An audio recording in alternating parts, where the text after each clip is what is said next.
bana ya somi ekolo Congo na pesi bino mbote mingi bisika bozali kolanda biso na etano mokili OEC ba bazali kolanda biso na États-Unis d'Amérique ba bazali kolanda biso na mokili Europe ba bazali kolanda biso na mokili Afrique du Sud spécialement na mboka Congo ba bazali kolanda biso na mokili Asie na Corée du Nord Corée du Sud na Japon na Chine na Indonésie na Sri Lanka ba bazali kolanda biso spécialement na mboka Australie tika ete kimia na Yesu Christ kati na bino lelo ezali susu sengo pona biso na mokolo ya liboso asanza oyo azomi tokoti to ya kosola mo ke na bino na makambo itali mboka na biso de République démocratique du Congo ezali mosala oyo makasi ekoteli biso depuis monguna akoteli biso kati ya mboka ete tobunila pona mboka na biso pona bosomi ya mboka na biso tolobaki ete la terre est sacrée na mouvement na biso lidab et que la terre n'est pas négociable, c'est-à-dire kolala na yo kolota na yo il faut que défendre mabele na yo ezali cadeau oyo nzambe atindelaki yo pe lelo tomoni ete mabele na biso na mboka Congo ezali sous occupation ba évidence occupation toloba mingi pe ezali lelo démontrer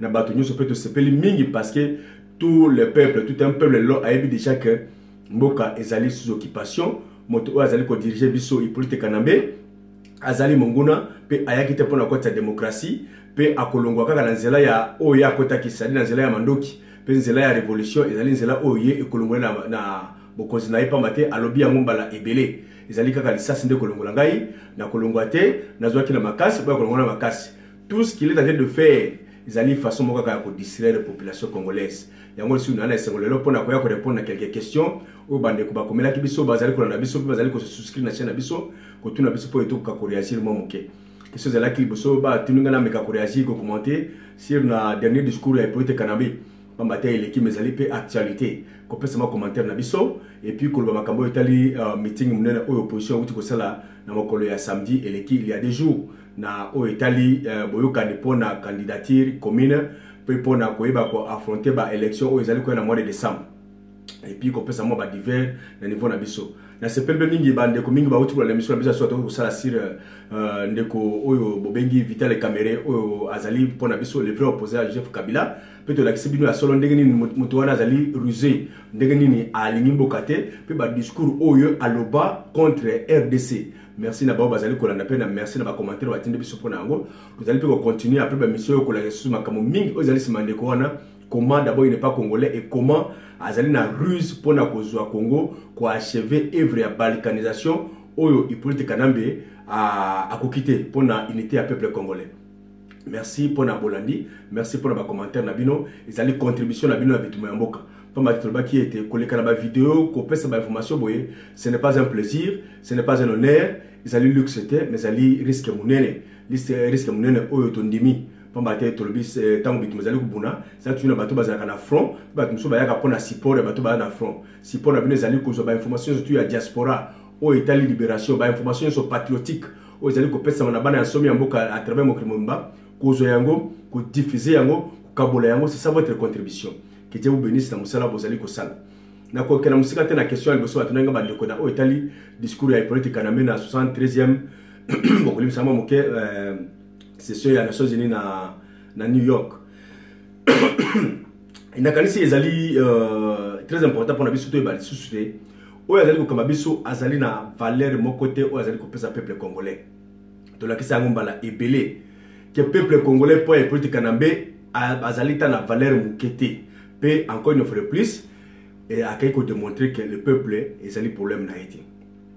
Comment se fait-il que la session menée le coup la session des Nations Unies la plus grande la plus importante session internationale ya ba nation yo président de la République okei massacre ou tout seul manamboka na yo mais okei au sengi ata un mot de silence te pour na bande ko na yo bateau vous allez combattre ba uti kokufa. C'est un message pour dire que ce n'est pas mon problème mais ah vous allez peu important pour la histoire ça que yemoko ayebi il sait qu'il est à la base ya massacre ya Beni ba des fois na bazako lobama c'est lui-même a sali makambo ya poto bazali ko sala kati ya mboka mobimba pour na kota désordre que pays est incontournable sur plan sécurité et pardon ingouvernable sur plan sécurité enfin que Basenga a toujours présence naie c'est lui-même il est à la base de tout ça azali na base ya biloko wana makambo sur lequel la cassette ko zunga na kati ya mission oyo ezali yemoka yebi yango alors qu'on peut ça une minute de silence na ba perdre naie na niveau Nations Unies pour le massacre ya Beni akosala yango te parce que ezali lokola azali ko torpiller, azali ko menacer conscience personnelle aye. Akoko sala yango te. Voilà pourquoi pendant que vous avez importance à que la copie ça ba éloge na liwa ya Kofi Annan, ba éloge na naufrage salemi na Tanzanie parce que zali bamboka oyo ezali copie ça valeur a outi na Tanzanie, avant la Tanzanie, donc ceux qui bakabeko na Tanzanie ezali na impact makasi ko leka oya beni. Donc c'est encore ezali injure, méconnaissance, il y a total, il y a souffrance du peuple congolais. Donc asali yango te. Mais curieusement na discours na yeta akei ayo copie ça ba éloge ya Seni. Deni Seigneur azali kosala musala malamu. Et azali même pas allusion à ba réclamation au opposition au peuple azali ko senga na kati ya réforme na kati ya Seni. C'est-à-dire makambo ya machine à voter à lobby yango te, makambo ya 6 millions d'électeurs fictifs à lobby yango te, azali même pas allusion à yango. C'est encore une volonté délibérée ya ko boya ba élection. Ndenge to lobaki ba élection et ko sale matin en mois de décembre yepé alingi ba élection te. C'est tout à fait normal. Il n'a même pas parlé de son avenir. C'est ainsi que vous allez komona parce que tout le bango quand même tout ça mboka mindele mundele azali motomoko oyo a comprenaka facilement mundele azali na parcelle de compréhension à pesa ka motunyoso c'est-à-dire otoko mona lokola to le baka yuma c'est-à-dire zoba o ko sa mundele facilement parce que a pesa ka motunyoso surtout crédibilité na ba déclaration na yo mundele a pesa crédibilité à kaina Nations Unies a ko sa mundele ba betele maboko mais quand azalaki na Afrique na sommet ya Windhoek baninga oyo ba noir lokola ye batika ki chance tant on a été parce que un noir c'est difficile à payer ba moninga noir ba yiba ja salaki on l'a imposé un discours na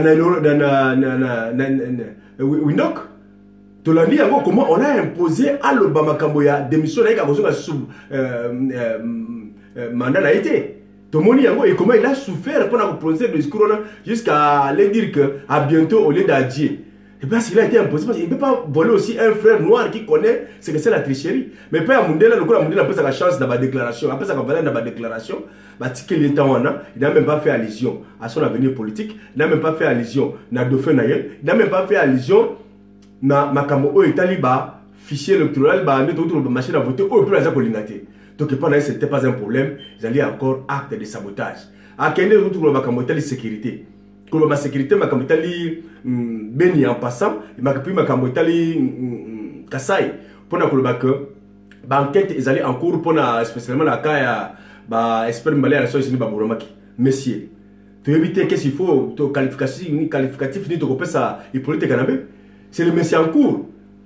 Est-ce que na RDC la justice est réellement indépendante pour que ça la musala ok bon il espérer lobby que il y a un tel cas justice c'est ça la musala peut justice et qu'on peut avoir une solution dans un RDC combien de dossiers ont été suspendus sans qu'on puisse ça verdict final toujours en cours combien Aimé Kabila Obomaye dossiers à l'Europe et si tu as la verdict final yango jamais Boulou Dia Congo tu as la verdict final yango jamais Nemo la semi ko asala ki ba déclaration terrible contre yo au côté na prison puis abimise ka yemoko wapi procès a nemo na semi pas là qui la kati à prison abimi pe akimi atamboli akei na complicité à pouvoir wapi procès na ye procès silaté ba ça c'est ya musée le roi de Kabila lo bazali ko croupir na kati à prison jusque là procès ça toujours en cours ba enquête continuera lelo et c'est toujours la procès final yango et ça les maté toujours en cours Chebe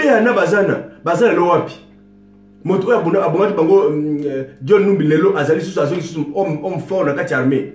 Ce n'est pas un peu de l'impunité wapi verdict na yango final toujours dossier en cours massacre ya fausse commune ya Maluku tozali wapi lelo enquête zali wapi toujours en cours ba tuerie ya ba congolais partout et tozali wapi le 16 et le 23 au bomaki ba congolais tozali wapi lelo toujours dossier en cours, messieurs. Vol et bomaki Katumi Mwanke, Pesawapi, toujours en cours. C'est un pays où le dossier est toujours en cours. Le procès est toujours en cours. Procès à Baspère à les Nations Unies, c'est toujours en cours et ça restera toujours en cours. Mais c'est souvent devant les gens qui donnent de la valeur dans la déclaration à Batou, c'est prendre et à profiter de la ruse pour ne pas tromper Mundele. Mais ce discours ne peut pas passer au niveau africain. Ça ne passera pas. Voilà encore un monsieur qui est allé juste qu'on distraire, comité national, comme on a que la sabaté, peuple congolais a son espace pour pouvoir rangaï. Moi, c'est mon pouvoir et le reste ne me préoccupe pas. peuple congolais, encore une fois de plus, Nzambe ou azali ko yoka basamu na biso, azali ko lakisa biso, malgré buto yindi, comment tongo azali ko tala na malamu na moto oyo azali ko diriger biso. Donc il Poète Kanambe n'est pas congolais et il ne fera rien de bien pour le peuple congolais. Ça, et là comme ça, je ne saurais pas m'étarder sur ça dans le discours wana. Il n'y a rien à vous distraire, mais plutôt il faut dire à quel qui on a parce que à quel qu'on négocie de part naïe. Ça, c'est comme ça peut-être officiellement mon année qu'on négocie de part naïe, mais qu'on y ait pas ça la concession na o Italie transition sans Kabila, transition sans sa présence. Il y a pas comme les Nations Unies, mais le discours est une façon d'embellir ce jour dans les États-Unis d'Amérique. Na kanisi to kozonga la suite de Sewana na o Italie transition na ye na point zali kolana point zali Italie meeting ya opposition na kati ya mboka. Bana somi Congo pour na point wana na kanisi na niveau na biso lidap to lingi to zala honnête peut to lingi to garder philosophie na biso na ligne droite sans que tout se contredire. Tout le baki na niveau na biso to d'abord libération d'abord démocratie après. C'est-à-dire dans la démocratie on voit les élections comme la première fille de la démocratie. Tout le monde il faut d'abord libérer le pays. Ce n'est pas le moment de parler des élections au RDC. Par évidence, elle a qui s'habille mingi. Mais le logo peut te battre l'importance de se retrouver ensemble. L'importance, il y a cause à la unie pour un combat. Et ça allait malade, ils allaient bien.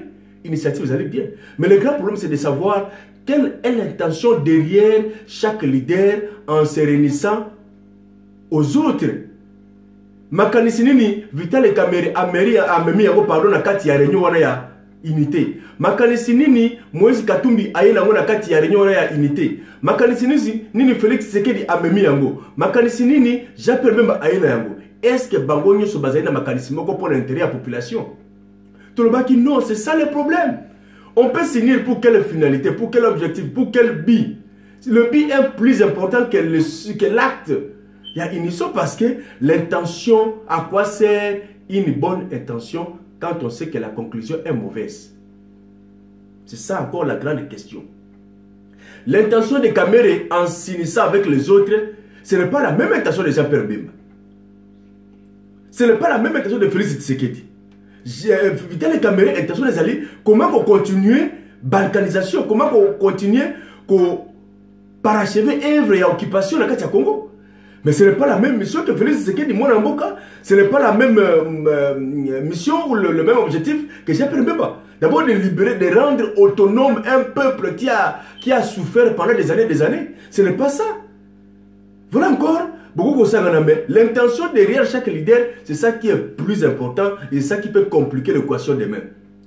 C'est ainsi que, bon, mon niveau qui va discours dans Bango, va discours basali, mais ce n'est pas ça. Mais moi, j'ai un autre aspect, il y a qu'on passe à la meeting one.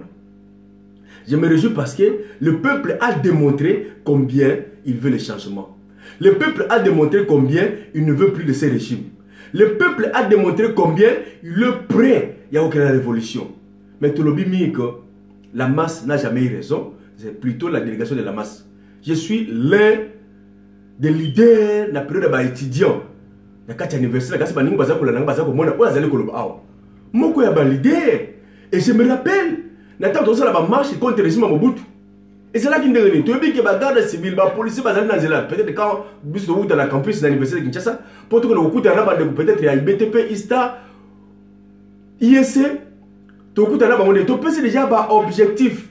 Qu'il y a place boy, militaire bazalaka. Comment on contourne le bango? Objectif plutôt que le coup de la place Songolo. Au moment où on a un point de militaire, batonde belé ba disperser biso, ba mso ba konti zela le vulu, ba mso ba konti zela makala, to kuta na yolo ezo. Na yolo ezo ba kuti biso ba menacer biso, to panzani, ba mso ba konti mombele, ba mso ba continuer niveau ya yolo lisusu, to kuta na victoire. Tout ça dit qu'on avec un objectif. S'il n'y a pas objectif dans le combat, ba ko panzabil pour rumelater. Beaucoup panzana. Le peuple congolais, le peuple sait déjà suffisamment dans le discours patriotique que notre pays est sous occupation. La RDC est occupée et il faut libérer le pays. Et que la libération d'un peuple ne se donne pas par plateau d'or sur table. La libération d'un peuple, et de l'autre côté, il y a la démocratie. Le logo sangana, requête pour PSI. Na réunion pas de machine à voter. Fichier électoral. On a une revendication, ma casse au PSI. Va nettoyer le fichier électoral, 6 millions d'électeurs fictifs, machine à voter, mais frères et sœurs, tous à la tête sur les deux épaules, tout tambola na mabele aux ambassali. Est-ce que c'est ça le problème d'Hippolyte Kanambe? Qui vous garantit que si Hippolyte Kanambe aujourd'hui accepte toutes les revendications au Bopesi, des candidats communs à Bino Akoye à l'élection, chers membres de l'opposition? En 2006, il n'y a pas une machine à voter. En 2006, même les électeurs fictifs, qui obligé à débattre. Mais tout ce qui wapi. En 2011, tout ce qui wapi. Tu as vu le résultat? Machine à voter n'est pas un problème pour Hippolyte Kanambe. Ah, vous concédez Yango. Fichier électoral, vous nettoyer Yango. Mais vous verrez au finish, à la fin, vous salez l'élection, vous montrez que tel a gagné. Mais Moutou a proclamé Azul papier à Baloli. X a gagné à Y. C'est ça la finalité. Bon, il ne peut pas se prêter serment contre Etienne Tshisekedi. Comme un fou dans un camp militaire. Il est là par les armes. Ce n'est pas un problème de candidat unique. Les noms où Chadari, le col Azali Dauphin officiellement, parce que Dauphin c'est le Vital Kamere. Son vrai Dauphin peut affronter n'importe quel Congolais, même Monseigneur Mosengo, le Congolais le plus populaire, le long, a gagné. La preuve, une fois de plus, Botalana, enrôlement. Comment ça se fait? Le clivage Est-Ouest. De là où Kinshasa est l'ennemi, la figure de la RDC. Mais vous savez que Ouest, nous sommes réunis. Et ali 2 tiers à est na ko etali batu ça dit so batu ba se souscrire na zuba inscription na makambo etali élection so bazali 9 ba enrôler 9 6 bazali na est 3 6 bazali na ouest 3 na est, c'est-à-dire tout l'est, pardon vous allez m'excuser je confonds mais tout l'est na ouest bozali na batundenge mokote na o etali nombre ya batu basarole na est, c'est-à-dire côté etali Kinshasa, Kasai, Bandundu, Bakongo, Équateur. Beaucoup qui voter à 100% pour voter Tshisekedi. Mais bandeko oyo ya est en bakosala bakoleka toujours. Donc est, c'est-à-dire Lubumbashi, Kivu, kuna bandeko ya est bazali ebele koleka bandeko ya ouest. Ouest ezali muke 1 tiers, est ezana 2 tiers. Alors tout ce que vous pouvez faire, tricher ou takakuna. Donc batu oyo bozali koloba bako voter fichier, ça ne sert à rien. Kinshasa ezali figure, mais Kinshasa bato babimi wana ezali juste symbole muke na bato oyo ya tricherie. Hippolyte Kanambe azali kolengela pona Dauphin na ye, parce que na niveau ya bandeko na ye baleki mingi na est o ba sarolé. C'est là où il y a la tricherie, ba lecteur fictif, parce que yebi ke kuna ne akokoti sa bato na butu ba uti wana ba koti ba pesa ba carte d'électeur ba voter na tongo ba zongi esili. Na est c'est difficile à contrôler, mais na ouest kuna c'est c'est passoire. Donc voilà, encore à ce niveau vous allez toujours me est ouest, c'est à ce niveau là que le problème réside. Donc le problème, il y a Kabila, il y a problème, il a pris le pouvoir par les armes, il partira par les armes. Élection cause la transparente, il ne partira pas par la voie démocratique. Donc voilà le peuple à la ici que Azali orphelin. Le peuple congolais est orphelin d'un leader. Parce que Toloba, à quoi sert bon, il y a conversé ma population pour la revendication démocratique. Ville morte, ceci, cela, et comme Mabiso Wapi. Mais le peuple est prêt pour la révolution. Mais la question est que, avec qui? Avec quel leader? Le peuple est en train de dire Nakoufa pour na pouvoir, Nani a diriger Bisso. C'est ça le problème. Tant que Nakoufa, pour te voir Olengankoy comme président dans l'opposition. Tant que Nakoufa, pour te voir Vital Kamere comme président. Donc, la Wakufa, tout soit moins comme président. Non, peuple colingate. Voilà pourquoi des fois, les révolutions tant entendues, les soldats populaires tant appelés et convoqués dans les leaders, ça ne marche pas parce que le peuple ne s'identifie pas dans les leaders. C'est ça. Voilà pourquoi tout le bas qui était. Dans le sable de Salaki, Nzambe avec le sable, abimisi mon amboka, ou yazalaki capable à côté de la occupation, puis à télémela on a mon dos qui j'appelle Bemba. Enfin que aya la mission ya jeté. Tout le bas la mission la mission ya jeté, dégâts bimak na prison, j'appelle Bemba. Au bimak na prison, na ba effort, ya ba avocat na yote. C'était le fruit de la prière de tout un peuple. Le peuple a crié. Parce que ba leader au batika la qui na opposition apparemment bazala qui maîtrisait la munguna. Hippolyte Kanambe a maîtrisé tous ces leaders de telle sorte que le peuple ne s'identifiait plus na bango. On a crié qui viendra au secours na Banamboka. Kobimanayo, et ça la mission spéciale, ce n'était pas un problème de venir chasser Hippolyte Kanambe par le voie des élections. Peut-être que stratégiquement, politiquement, vous voulez utiliser ça. Mais Baya qui peut y causer la comme la locomotive, il y a révolution. Soulèvement populaire, révolution au peuple, pour la révolution. C'est ça la mission de Jean-Pierre Bemba. Comment donner le mot d'ordre à la révolution pour que l'élection soit en Kenati. Yango la peuple a démontré il faut plus qu'Azali prêt pour la révolution, mais les leaders vous allez bloquer la population. Le problème au Congo, c'est que les leaders sont médiocres. Parce que vous voyez awa, il y a un discours à Boyoana, comme candidat commun, Boyokana. Mais qui vous donne la garantie que le candidat a gagné pour le Canada? Dans le pays où wapi. Boyokine est déjà un observateur international Baya.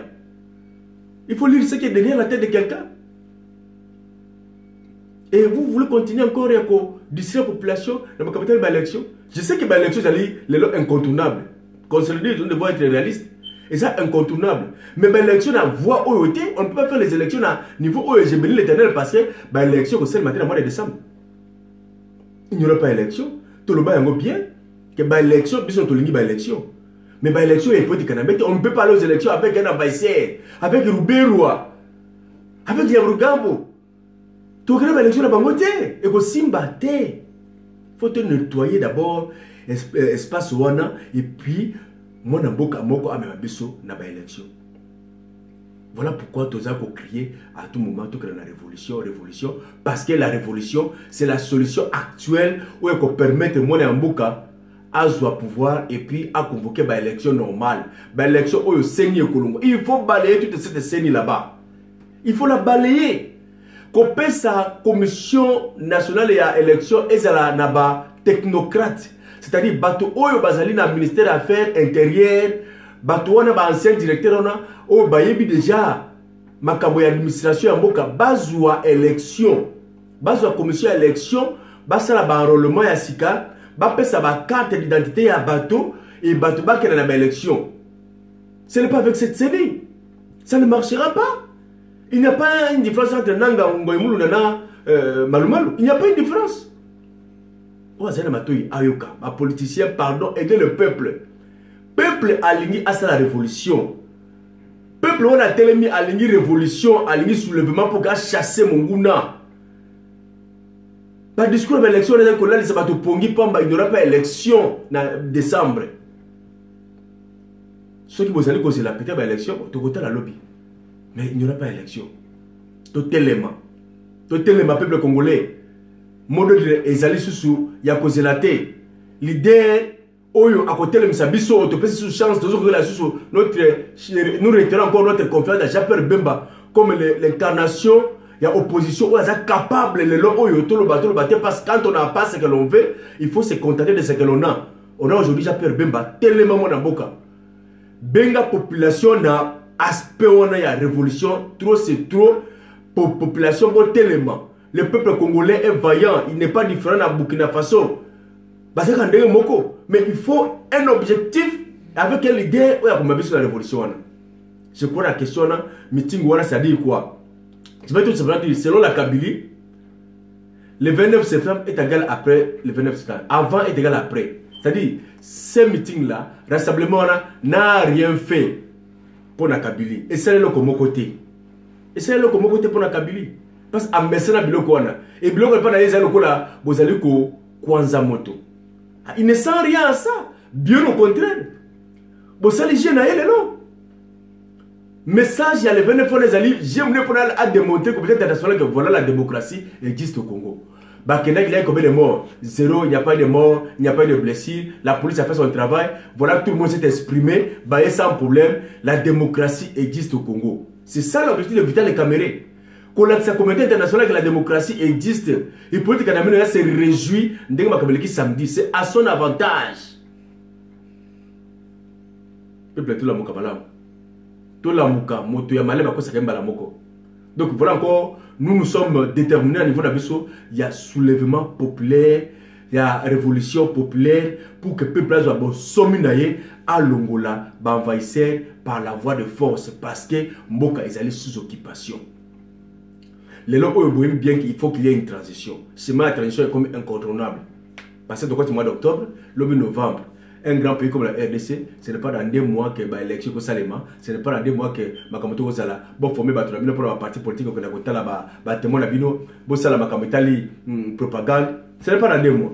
Donc d'office, l'élection, il n'y a pas ce fichier même électoral balongoli en vote, machine à voter officiellement, CENI, Aboyi Kondima Kolongolango, et vous verrez à la fin, la veille à l'élection, peut-être le 1er décembre. C'est dans le que bon, tu vois machine à voter, on est bon le bimingi, tu vois yango bosiko tout ça la ndengeni. Parce que que dans 2 semaines, on va faire l'élection pour retarder encore. Donc il n'y aura pas d'élection. Le peuple congolais, faut pas que bateau bazana ba crise cardiaque ba okufa. Officiellement, il n'y aura pas d'élection. Il faut qu'il y ait encore une autre étape où il faut préparer l'élection d'Abisso. Transition, peut-être sans Kabila de Bazai Koloba. Mais Koloba, tu seras mission ici cet aspect-là. Ce n'est pas un problème de transition sans Kabila. L'autre problème, c'est quel sera le sort de ces bandits dans le niveau de la transition. Parce que sa présence va toujours torpiller la démocratie. Alors ça a toujours bambeba na près de Wana.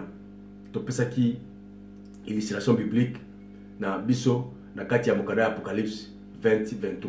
Autre dit que il faut Yesokoya Kadiampe Kangaye azala lié pendant 1000 ans afin qu'il ne puisse pas influencer le monde. Kabila doit être arrêté. Kabila doit être mis à part, en quarantaine, la place où il ne peut plus influencer la politique de la RDC. C'est-à-dire, Akufa, Akotaboloko. Des sornaïs. Bana somme école au Congo, si tu allez dans la carte, tu as une bonne solidable, ou tu allais connaître la partie le 1er décembre. Pas matin, une bonne habitude spirituelle, tu le billet était. Le 1er décembre, tu as la gêne internationale pour la RDC Congo. Vous allez comprendre que Bituma, vous allez d'abord spirituel, basa na nabiso pour la gêne à Mokoloana. Gêne de tout le bani, tout le bani était Nzambé, makile à peuple congolais, où ils allaient sopane, et sopane peut ébeler. Munguna, où il y a ce mando qui pour la Moabiso, mando qui wana et balokelaye, n'enge salemaki na Bitumba David contre Goliath. Donc pour ça qui référence na biso 1 Samuel 17 45 51. Tout bon de la pona ko la biso, zamba yo la biso mawa pour que ceux makile supana ki mingi avec la biso mawa, makile supana société, peto zokaka épée ya munguna na to kata ye pona libération ya mboka na biso. Yango to sengi bande ko mingi, bo se joindre na biso na moto ko sala pona ko prier pona mboka na biso, to lembaté. Sur notre pays, nous devons beaucoup plus que senga Nzambe, pas maté mabelu wana ezali mabelu to qui pa Nzambe. Ceux qui balent bazali ko où est la biloko moko aleki makasi nakalisi moi msona ko ne pas papa au kabila ngai chemise oyo pourquoi yaya azali ko botola ngai pourquoi ndeko azali ko botola ngai il revenait à papa azongona makasi azongisela ye de façon tozali ko kukate parce que munguna za makasi munguna ce n'est pas le Rwanda ce n'est pas le Burundi mais c'est la communauté internationale où bazali ko bonisa RDC il faut que ne pas Nzambe o azali makasi koleka bato nyonso azali na capacité ya kozongisela biso mabele na biso yango tolobike bituma tozali ko buna totika le samboté. La prière, c'est notre grand secret. Donc, je n'ai pour la RDC le 1er décembre. Pour ce jour de Nabiso. Génération Jean-Pierre Bemba, Ingeta. Nous allons ensemble pour la commémoration de Mboka, Amabiso, na Oetali, révolution populaire, où nous allons canaliser, nous allons fraîchement pour la diriger Mboka. Ceux qui bakent la transition sans Kabila, je crois, mon Mboka Jean-Pierre Bemba, à cause de la paix, à cause de la mieux placé pour m'abiso la transition dans l'élection, où il y a solo. Et on a na point ya suka kisa suka batuna ngamba kametali ba projet ba pesi ba yoki batu mingi na meeting wana ba pesi 9 milliards pardon 80 milliards 90 milliards 100 ba besoin de même plus de 100 milliards pour na budget na bango na kametali. Attention avec la démagogie. 100 milliards 90 milliards ba milliards to isa bien mboke za wapi okubimisa bongo la RDC est riche capable ya kuzamba bongo wana mais tozali ne sika wapi to wuti wapi tozali kokenda wapi les discours démagogiques peuple boke banabatuana lelo oyo soko ke ko somba terrain oningo construire ndako ne sika terrain vide ezali batu baza ko wela mingi tant ba pesi yo place na yo eloko nini na liboso ko sala pour que ça signe terrain za terrain yangai. La bonne chose c'est quoi? Il faut d'abord au mega ko tia 4 coins. Il faut d'abord au bana ko tia clôture ya terrain na yo. Enfin que ça la signe terrain za yangai ta o clôture terrain na yo et ça le zumba au construire lelo au construire simalobi et comme dia terrain na yo. Mais tant que votre terrain n'est pas clôturé, mungula ko tu ko ta ko yiba yo botier. C'est ça le problème de la RDC. Le grand problème de la RDC, c'est clôturer la RDC. Comme ça, la sécurité, il y a 9 frontières, pardon, la RDC, pour sécuriser Yango. Tout le budget, tout le combat doivent se focaliser dans la sécurité frontalière, il y a RDC. Il faut sécuriser la frontière, il y a RDC d'abord. Le budget, c'est d'abord la sécurité. Tant que vous avez la sécurité, vous assurez que la frontière, vous allez ensemble, vous allez souder, pour le développement social, le capital, le projet, il n'y a pas un bon projet tant que le pays sera toujours fragile dans la frontière. Vous avez le projet de gagner. Vous avez le projet aussi longtemps que ça ne peut pas marcher. Donc, voilà, vous avez la niveau démagogique au balai baming bazana yango mais pour la lelo je voulais juste réagir à deux points wana au bande comme la kingai au tel discours politique kanambe au tel meeting à opposition le 29 septembre avant le 29 septembre sera égal après le 29 septembre selon politique kanambe. Donc ce discours là a fait le jet de l'ennemi de politique kanambe. Mais opposition pour se réveiller encore pour se ressaisir j'appelle Mbemba. Comprenez mission de la prison, mission de libération et non mission de la démocratie. Parce qu'on n'a pas besoin de la démocratie aujourd'hui au Congo. Le pays est sous-occupé. Banamboka totalement, tout ce qu'on a dans il y a Mickey, il y a club, il y a besoin de parti politique, mais tout soutenir d'abord le nationalisme. Tout pour sa chance, dans mon amour, il y a une victoire. Les lois, ils allaient incontournable. Boké bana Soriano, vous avez comment vous allez ça là, vous allez ça biso. Boké bana vital les caméras, les grands rusés, et la police surtout boké bana bango, vous allez côté à mission, muke pour na bango, ou vous allez coller vous allez comme on. Que Dieu vous bénisse parce que vous allez coller na biso. Qui m'a laissé la carte na bino, baba allez séparer la mission na biso, vous se souscrire dans la biso les dates, vous se souscrire na chaîne YouTube na biso Placide Nkoso, vous ne perdez rien, mais qu'on permettre biso, ba vérité monsieur tuzana yango, ba secret monsieur tuzana yango, ba message monsieur tuzana yango. Bozo automatiquement sans transition. Que Dieu vous bénisse. Bisque nous allons coller la biso. Qui me laisse sur les actes